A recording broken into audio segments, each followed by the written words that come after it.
Lods, yan po ang aking pagkain sa pagkainan na madalas ko pong inihanda. Ganyan pagkain po. Yan po ang mga pagkain, simple-simple lang pero po masarap yan. Yan po ang aking madalas at aking mga paboritong pagkain: kamatis, sili, sibuyas at pritong isda.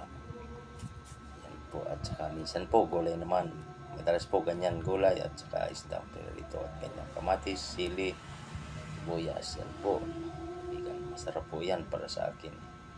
Then ako po sanay sa mga ganyang pagkain, kaya madalas po ganyan po ang aking inihanda sa aking pagkainan. Kung gusto niyo po, hindi na po tayo kumain mga lods. Mga brother, sister, hindi na po tayo kumain. Masarap po yan, delicious.